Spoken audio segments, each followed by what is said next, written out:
Hello and welcome back to the magic and meaning beyond motherhood conversations that I'm having with inspiring women who are living child-free in a world where having children is still often very much unquestioned. And today's guest is Brandi Mackenzie.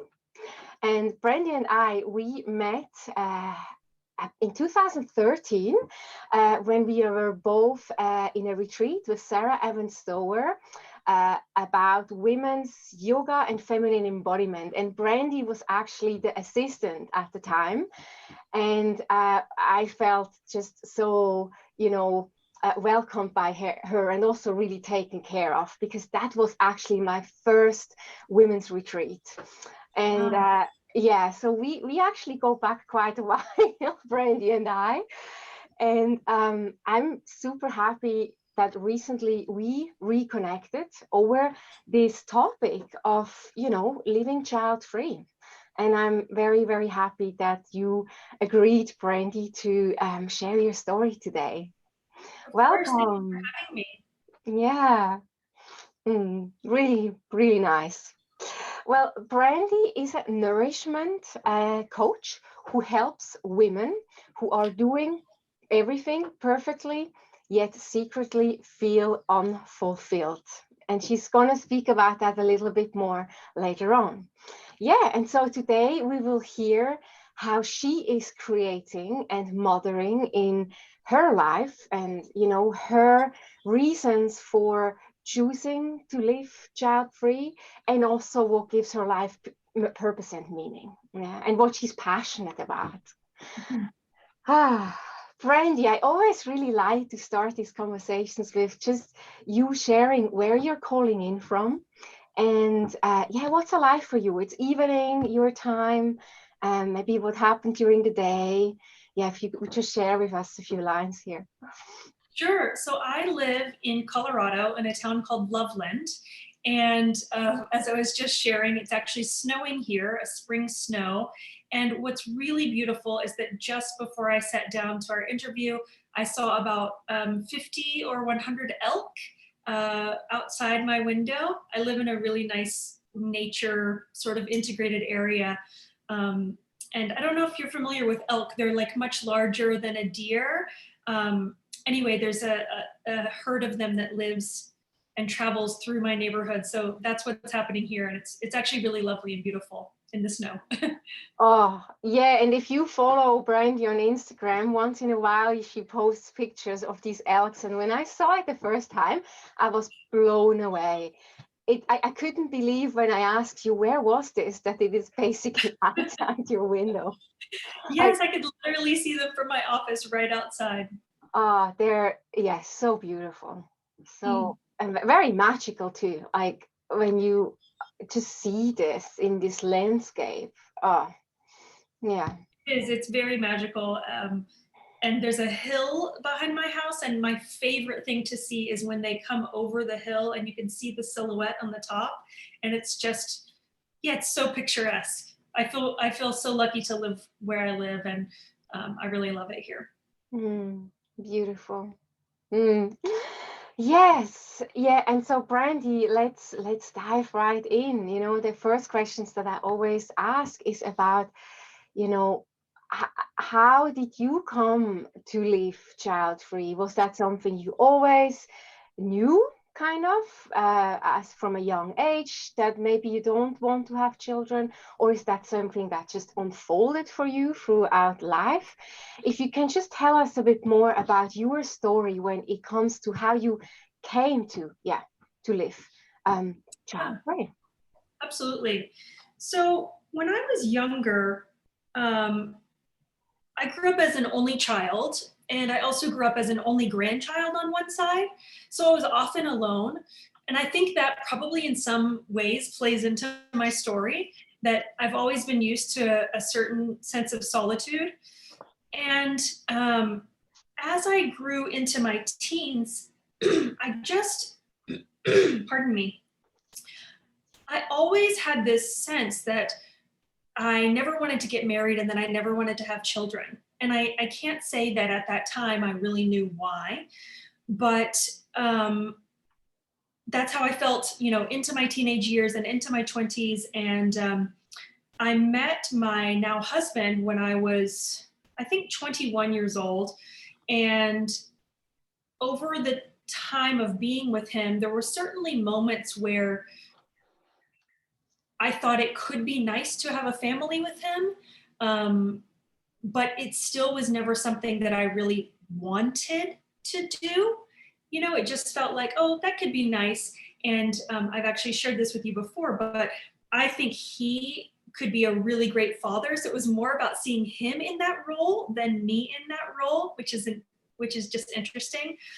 But ultimately, the answer to your question is yes, I sort of always knew that I wanted to have a child-free life. And I think there have been moments where I sort of have felt societal pressures or, been in conversations where everyone else my age is having children and, what does that look like for me? And I've just never wavered, really. I've always felt that I really like my life as it is. Yeah, and remember also last time when we spoke, you mentioned that you and your husband, you had like 10 years of, I think, traveling, right? In your 20s, because he was an ice hockey player. And so you went with him, obviously abroad as well. And how that was also a time where that question once in a while came up for you, right? Around this Yes. expat life. Yeah. Yes, absolutely. So it's very common. So yes, he was a professional ice hockey player, and for several years, I can't remember the numbers now. I think 8 years he was playing in North America, but 3 of the years we were living abroad. And during that whole time, it's like there's a template that a lot of people in that lifestyle follow, which is the girlfriend comes along, and then a couple years later they get married, and then a couple years later they start to have kids, and it's like that's what everyone did. I could see that playing out in front of me. And so to a certain degree, I used to use that almost as an excuse. Like if people would say, oh, are you going to have kids? Well, not right now, not while Erin's playing hockey, not while we're doing this life, because that just didn't feel, this is a harsh way to say it. I didn't want to deal with it at that time. Like it just felt like too much. And, so like I said, I sort of used that as an excuse. But then once we were back and made a home in Colorado, I came to see that what I was really passionate about, where I was more rooted, was doing my own work. And I have been doing my work for a long time and was doing it while Erin played hockey and we moved around. But it was like when I felt that sense of coming back home and being in a stable place and not moving regularly, because we were living in lots of different places over the years, it was like, oh, now I get to do what I want to do. So there was this sense of, Erin is my husband's name, and we had sort of joked around over the years, like, well, after hockey, you get to do whatever you want. And so that's really what I did. I was like, okay, well, I want to run a business, and I want to, make sure it's thriving, and I want to study some different things. And, I grew a lot in those 10 years as well. It was actually 11 years total of him playing professionally. So, I grew a lot during that time. And by the time we got back to a place where I knew I could build a community, build something for myself, that's what I wanted to do. And so I chose some different further education for myself, and really just getting integrated into a community, because the hockey expat life is its own community, but it's also always changing. It's really uncommon to be with the same people year after year. And even, you might become friends with someone and then they get traded to another team. It's always changing. That's my point. To solidify a community during that life was not as easy. So that's really what I felt when we moved back to Colorado was I want community for myself, because over the years, Aaron always had automatic community. He automatically walked into a team and was teammates, right? And it wasn't that way for the significant others. So that was a really big part of my reconnection to myself and purpose and passion as well. Beautiful. And I'm hearing, so there's so much in there. So first of all, when you then came back, there was that passion about, you know, you felt that you really, what you're really passionate about, but also that you're rooted in doing your work. Yeah, that this is kind of where you felt rooted. This is also when you use building, the word building a lot, building a community, building a business, then making sure the business is thriving. So this is where I kind of want to bring in the lens in, because building is for me also, it's creating, right? So yes. You felt like you wanted to use your creative energy to build a thriving business that you obviously also take care of, because a business needs to be taken care of in order to thrive. But you also built a home. You created a home for you and your, you know, husband together. You created a home. You created, built a community. Yeah. So all of this is for me under the, you know, these are just for listeners, these are all things of how we can direct our creative energy to, yeah. These things that we know we desire, and also that we know they nourish us, then we go and we can create them for ourselves, yeah. And so this is kind of bringing the lens a bit away from the traditional way of, you know, a woman procreates.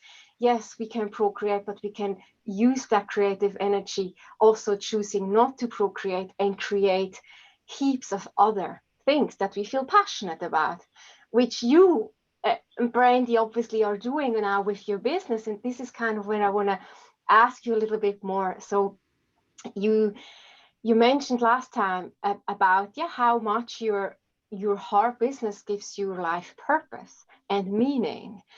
You want to speak to that a little bit more, you know, how, Yes, and when you were speaking, you know, I was thinking of the mothering aspect of what I do in my role, not as an entrepreneur, but my role as coach as well. And so prior to doing what I call nourishment coaching now, I was a therapeutic yoga instructor where I was working with people who had injuries and really needed space held for them. I was assisting retreats like the one that you were on, where, you know, I was in charge of the nutrition, the nourishment of that space, and holding the energetic space and making sure that anyone that needed attention received that very personally. The other layers of my work prior were as a private chef, and, you know, that is a very nourishing role to be in, because someone is trusting you with their literal nutrition and nourishment in your hands. And then also working as a nutrition coach, and I also worked as an instructor at a really small therapeutic culinary school as well. And so all of these roles, like you can see my hands just keep doing this, right? Like I feel like I was cradling at every sense of the roles that I've held. And I think that's a really important, I mean, listen to that word, cradling, that's a very mothering word, right?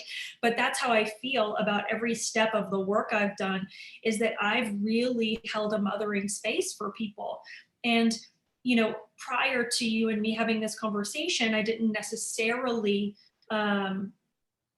consider it that way. But yes, all of my roles have been very nurturing in just in the way that they were, in the way that I approached them. So that's also been a part of it. Yeah, exactly. That was going to come to that, because that's the other element, right? How we, or I call it mothering, the caring, the nurturing, the cradling of, in all these ways that you, Brandi, just explained now. And, you know, I think again, in the traditional context, we sometimes don't see it. Even I think almost every woman I had this conversation with, when I brought in the word mothering to the nurturing and caring that they do, it almost like was a penny dropping for them. It's like, yes, That is so true. I never really fully saw it that way, but it's totally there. How we use that mothering energy and that creative energy, we use them both, just not in the traditional way, as child-free women, right? Yeah, and I think, you know, in case the viewers don't know, like you and I had a previous conversation about this to sort of, you know, open the door. And something you and I spoke about during that time was sort of the challenging relationship that I had growing up in my family, where every marriage ended in divorce, and maybe multiple times over for my mother, for my aunts, for my uncles. Were all married multiple times. Even my the few cousins that I have, ones that are 10 years younger than me, have been married multiple times and divorced.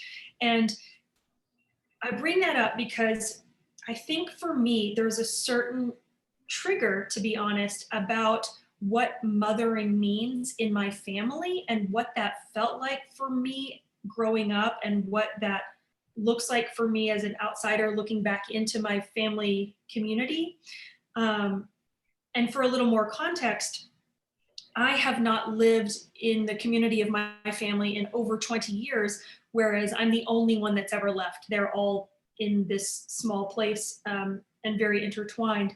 And so as an outsider, the more I grew, the more I reflected that mothering was quite dysfunctional in that family. And so I think that even the word mothering felt unnatural to me. So for me to say that I was mothering in some way, it's like I couldn't receive that. I couldn't quite embody that. And I think that comes from that sort of trauma and dysfunction that I grew up with. Mm-hmm. So for me, that's a big part of also not quite knowing that what I was doing was mothering, because I didn't have the best concept of what that looked like or what that could be. Yeah, and thanks for sharing that piece. I think it's an important piece also for opening up about that, because I feel like you also mentioned with the work that you do now as a nourishment coach, you basically help other women learn how to nourish and mother themselves, in the same way as you have in your life you had to learn how to receive healthy nourishment for yourself, and you to actually explore what that is for you, and then also receive your own mothering for yourself. So that's when we call about the self-care, the self-love, holding space for ourselves. All of that goes into that, right? So would you want to speak to that a little bit? Because I think that is a piece that with women who live child-free, I've seen a bit of a red thread that sometimes for many women is this lifetime more about I healed parts of my story, and now I'm helping others to heal. Yeah. So there's a lot to say there. So I think I know that the reason I do the work I do is because it's about allowing women to build trust in themselves, that they can choose what is most nourishing for them. Now, whether that is what's most nourishing on their plate of food, or what's most nourishing as to if they want children or not. There are so many ways that we are constantly seeking outside advice on how to do something. And even when we're not actively seeking that outside advice, the outside advice is always coming in. So, for instance, how many women who have chosen to be child-free have friends that say, when are you going to have kids? Have mothers that say, when are you going to have kids? Have grandmothers that say, when are you going to have kids? You know, there's always this outside information. And I mean, it's just the sort of consensus reality, if you want to call it that, of what society expects of us, because that's how it's been. So with that said, there is so often a fear of choosing that for ourselves. And there's a fear of trusting that choice once we come to it even. And so for me, the work that I do, it's about learning how to nourish yourself in all areas of your life. And I break down what nourishment is, and the way I work with women, I have a particular framework and make sure we work with all the different areas. But what's underlying all of it truly is the trust in ourselves to make that decision, is the trust to say, I don't want a kale salad. I actually want a brownie, and that's what's going to be nourishing to me, because it's not just about my body, it's about my emotions and my energy and my enjoyment as well.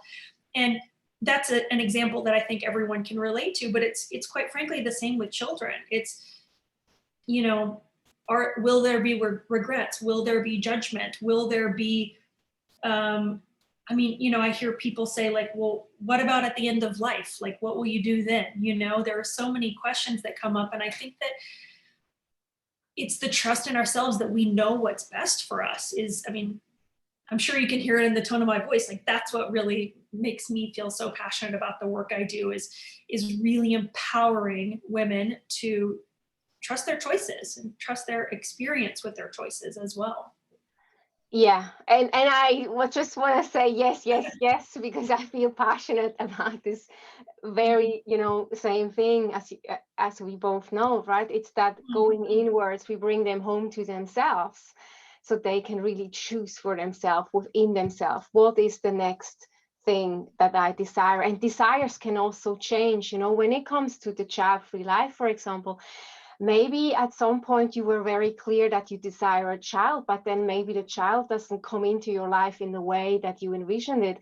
And then the desire can start to lessen, because you're like, well, yeah, I desire it, but not like that. If I need to do this, then I actually don't desire it any longer. So what do I desire then? Yeah. So there's all of that too, right? How we change, our desires change.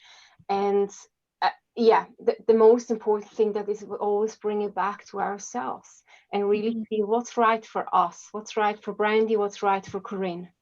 Yeah. And trust. Well, yeah.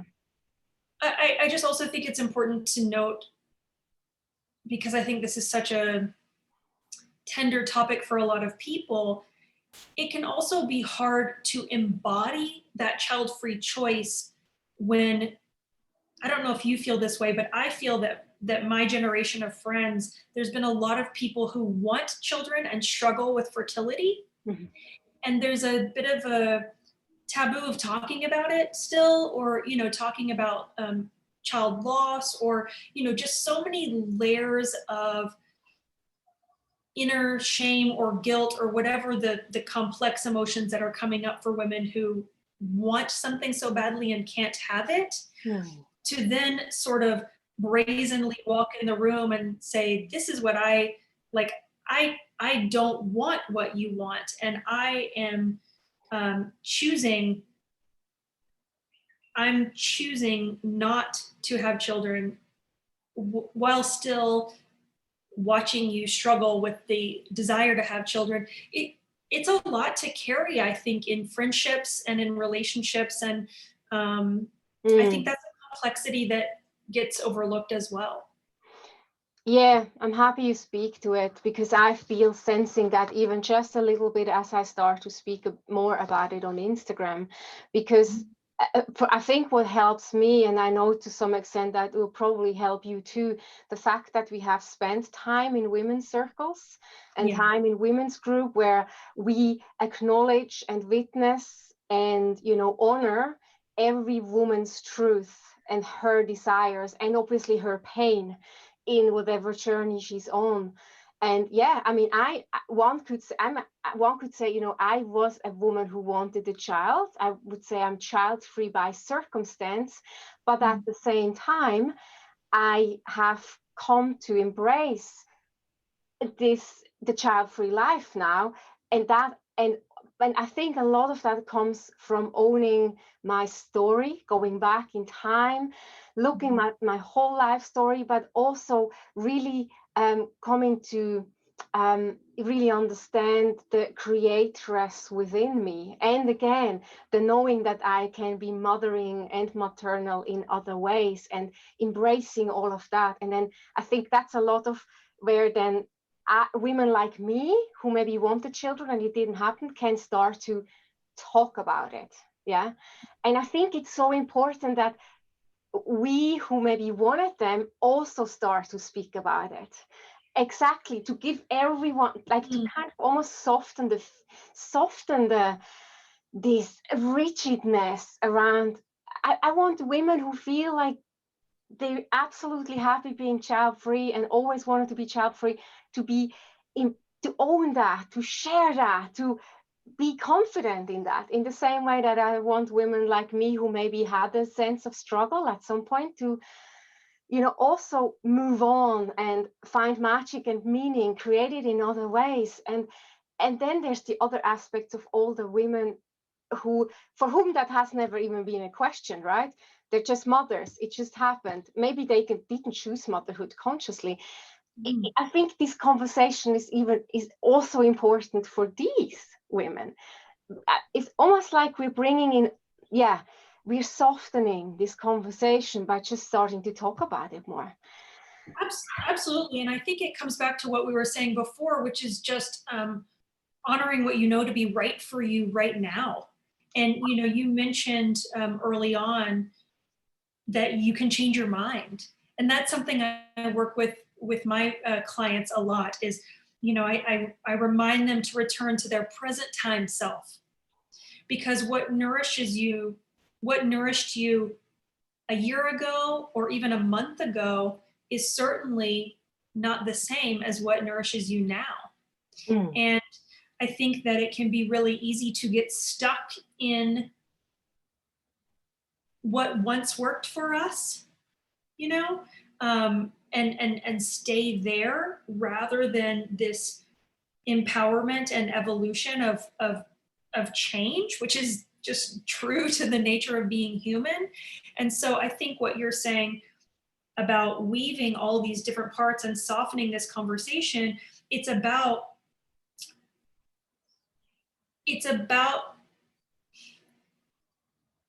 I mean, really, the word I want to say is like, it's just about being human. It's just so natural. And so, you know, not that I want to project a certain ideal around women who've had children and or who want children and could not, but there is a susceptibility there certainly to feel, you know, a victim to that circumstance, rather than, you know, what you've shared in your story, which is changing that narrative and recognizing that you can shift your energy and that you can nurture and mother in new ways. And so, yeah, I believe that I think it's all really important. And when you talked about the other women who are older and are mothers, but maybe it wasn't even their conscious choice, that, you know, they can still in this present time moment choose to put that energy in other areas as well, especially if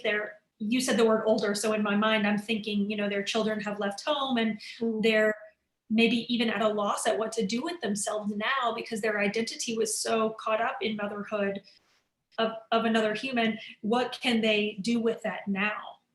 Yeah, very important point, because I have some clients like that. They are beyond motherhood in that they did have physical children, but now the big chunk of the raising them is over. Yeah.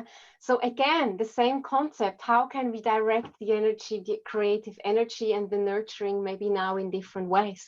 Yeah. And that comes at a certain point for these women again as well. And that's why I feel like it's just so important that we speak of creation and mothering outside of the context of procreation and the physical mothering of children, because that really hasn't been done in such a, I think, conscious, open way. Actually ever. I think we're just now at the brink of, you know, like women like who own the child, their story, their way of living child free, we starting to only start to fully talk about it publicly more and more now. And I'm not talking about, like, there's so many stereotypes around this too. Yeah, the boss babe, the stern woman, all the women I'm speaking to here, they're all very, like, it's just wrong. I just want to tell another story, and that's why I want to speak to people like you, Brandi. Yeah, I think it's just hugely important that we have that conversation. Yeah, yeah, Yeah, and I yeah, was keep just going to going. say, I love what you said about really being on the brink of opening this conversation, because I think that's so true. This might sound silly, but I read a lot of historical fiction, and it's like, in 100 years ago and past, if a woman was without child, she was either an unmarried spinster, or something, maybe she was called a witch, or something was wrong with her because she couldn't bear children, and it was never something that was celebrated. And so that is the history that we live with, right? And of course that history includes the fact that there wasn't contraception, and there are a lot of layers and nuance to this. I don't want to make it too black and white, but my point is, the words that are coming out of my mouth, it's like embracing the choice and the empowerment of what we do with that choice. And I think I'm just so grateful that you're having these conversations, because I think that anyone, male or female, any age and any mothering choice can learn from this. Yeah, yeah, thank you. Yeah, that's beautiful. you know, uh, yeah, brought in the history part as well, because I think that's the other bit in our lineage. We go back, we have so much stuff that we carry around, this fear and shame of living child free, and that is also something to go through, to work through, or that I certainly in my path had to kind of work through, so that I could actually come and embody the power of it. Yeah, as you say. And the benefits and advantages that not having to care for a child also provides us. Yeah, and I think this is, sometimes I have to kind of point this out to women who come to me, who for whom they're in their mid-40s, it didn't happen, they kind of at peace with it, it didn't happen, they have a child, but they never really worked through it. There's that they then somehow they're stuck in also they're not really fully able to embrace the benefits and the advantages. Like, we spoke about that last time. It is true that if you don't have small children, especially, you can, what's the word, you're freer in how you use your time, when you get up, when you go to bed, when you work, when you rest. There's definitely much more freedom around that. And I think more introverted women, and a lot of women I spoke to are actually child free, are more on the introverted side. They really appreciate having that more fluid kind of time frame. Yeah, and I remember you saying that too, right? You really appreciate that. Yes, I mean, one of the things I said earlier, I think the first question you asked, I said, I really like my life as it is. And, so I will be 41 in a couple of weeks, and my husband is just a year younger than me. So, we're in the 40 zone. And I would say in the last 5 years, especially, it's definitely not happening anymore, but maybe 3 to 5 years ago, people were sort of asking us again, like, are you going to have children? And bringing up that conversation. And I had to, I decided to talk with Erin one night, and I was like, okay, so I just want to be clear, because people are asking me if we're having children, and I'm curious, like, are people asking you that? And he would say, yeah, sometimes people are asking me that. And so I'm like, okay, well, I just want to make sure you and I are on the same page. Like, what are you telling people? because I was really curious. And he's like, I just tell people that I really like our life. And I was like, oh my gosh, that's the best answer. And he's very simple. He's just very simple. So he doesn't complicate things. He doesn't give excuses. And I was like, that's the best answer you could possibly give. And so that's really how I feel. And there was something about having that conversation and hearing it that opened up this whole other like imagination for me about what was possible.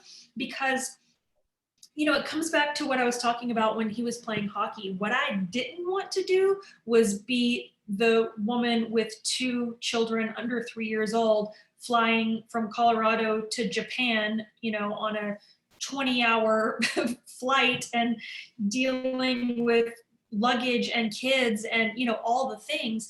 And that comes back to exactly the same thing as what you're saying, the freedom to do things the way we want to do things, right? Like, I used that as an excuse back then, but it's really true for me in every circumstance. Like, I know we're not traveling in the last year, but one of my absolute favorite things to do in the entire world is go on solo trips.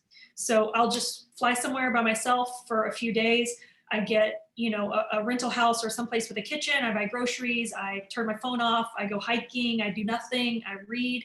And that is one of my greatest joys in life. And, I don't believe that that would be as easy for me to do if I had children.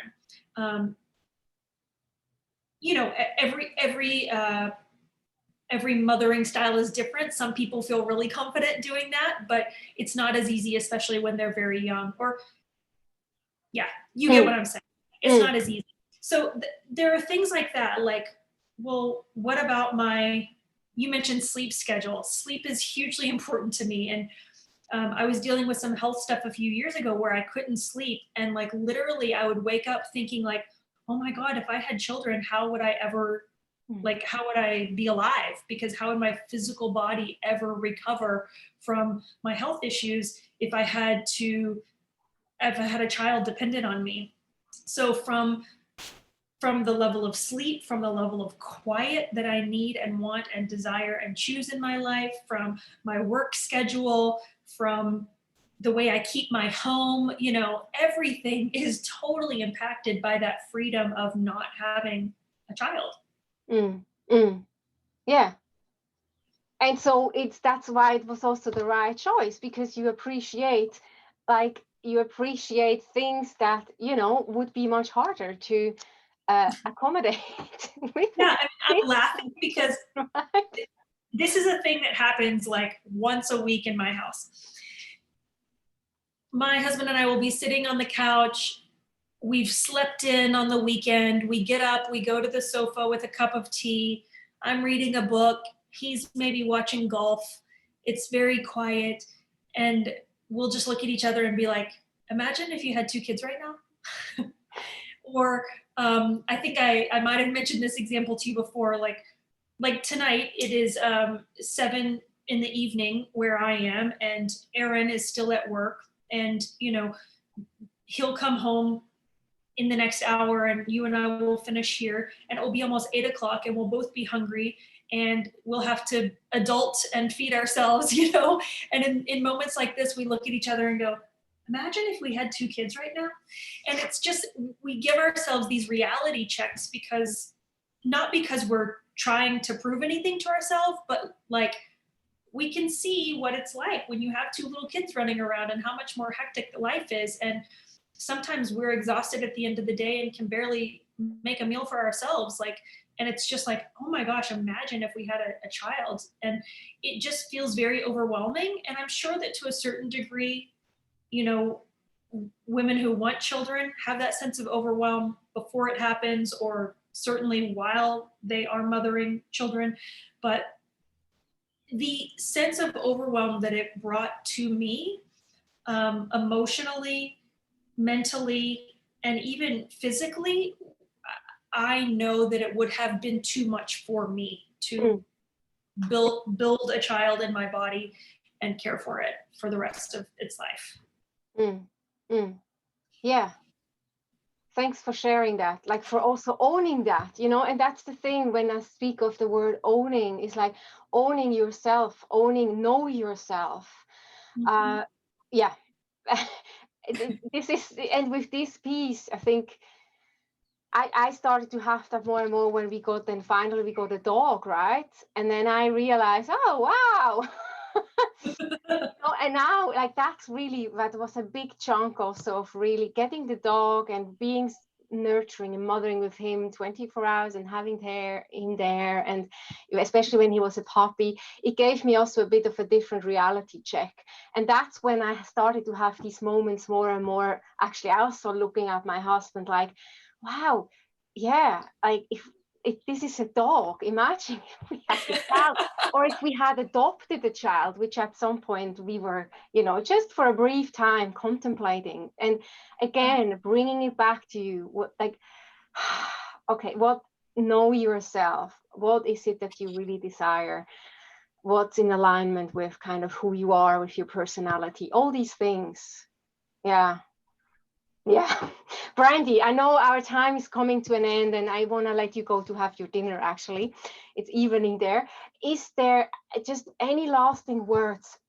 It's been so rich. I think you brought so many important pieces here to this conversation. Anything you still want to share about, it's just to women listening, whether they're contemplating having children or whether they are actually realizing I'm quite happy child free, but maybe I don't feel like I can talk about it. Like, what is your word of wisdom you want to share? Well, as you said, I do feel like we covered sort of the top points for me. But I think the last thing that I said feels resonant and like it maybe needs to be reiterated, that sometimes it could be too much for our bodies also. Like that's something that I've really felt in the last several years. And I remember going to my acupuncturist one day, and I had been working with her for about 6 months, and she was like, "You're not going to have kids, are you?" And I was like, and we had never talked about it, so it kind of took me off guard. And I was like, well, I don't think so. I highly doubt it at this point. And she was like, oh, good, because I think it would be really hard on your body. And that was so validating to me because, societally, for as long as history can recount, women were built for making babies. And as you mentioned earlier, like there's so much weight and there's so much to what we carry about what we think we shouldn't do and how we should or shouldn't be in the world, or what our roles should or shouldn't be. And I think, as I was sort of joking about it, but being really serious, like, I don't know emotionally how well I would do if I had a child in my home. But more than that, I felt in my physical body that it would really compromise my health and my place in the world if I chose to be pregnant.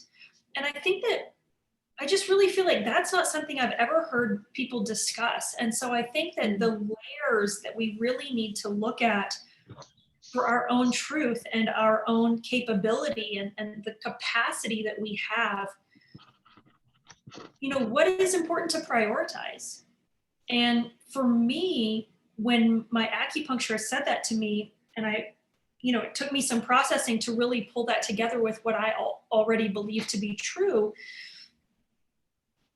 It made me recognize what I wanted to prioritize. And that is, as you mentioned before, healing myself on a physical and emotional and spiritual level, cultivating the depth of relationship that I absolutely adore with my husband and in our marriage, and really being able to have the health to expand into the business that I want and do the work in the world that I know is meant for me. and then also the capacity to just live my life with more joy and ease.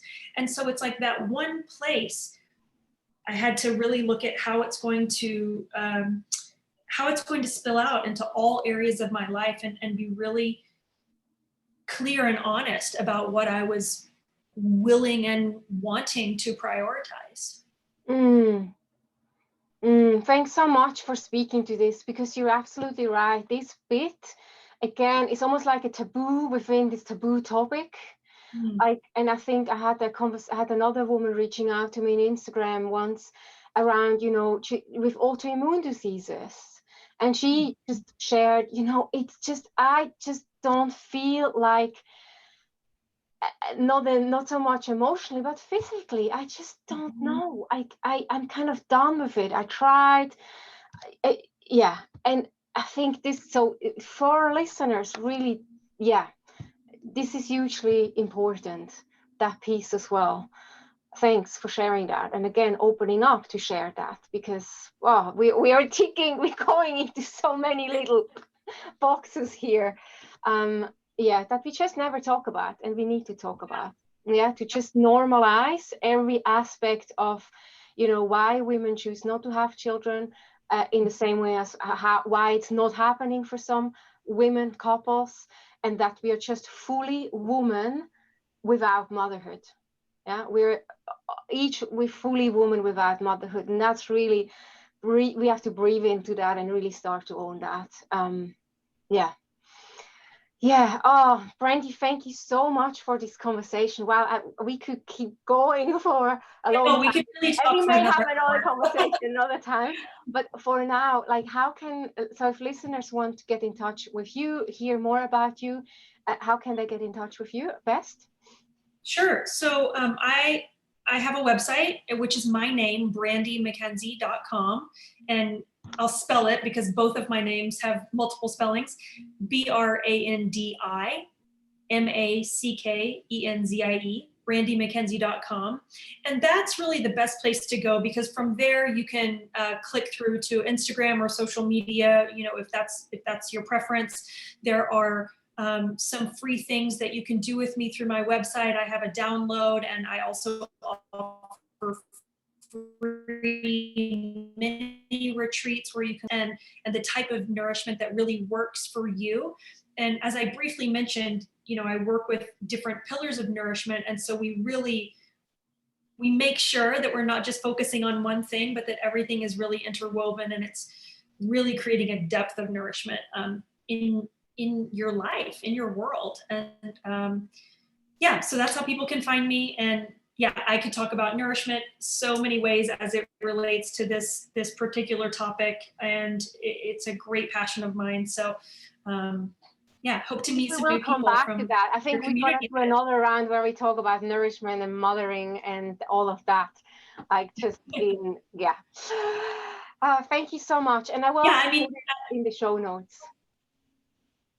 Oh, perfect. Yeah, I was going to say, I think that idea of nourishing ourselves, which is what I teach, comes back to that idea of mothering ourselves. So I think that's a beautiful way to sort of close the conversation, is that reminder that even if you don't want to run a business, or you don't have a nurturing relationship externally, it all really begins and ends with you, because that's where the fulfillment is. Yes. Yeah, that's where the fulfillment is. It begins and ends with you. Oh, beautiful. Yes, and so if that was Brandi Mackenzie, thank you so much, Brandi, for being here today with us, sharing your wisdom and your story. I'm deeply grateful for you. And if you are a woman looking for, more magic and meaning in your life, wanting to create more magic and meaning beyond motherhood, then also just go on my website. I'm having a program launching soon. That is all around that, getting more in touch with your creative energy, your power there, your way of directing your mothering energies. And if you're interested, go check it out. Okay, I wish you all a wonderful day or evening, and I shall talk to you soon again. Goodbye.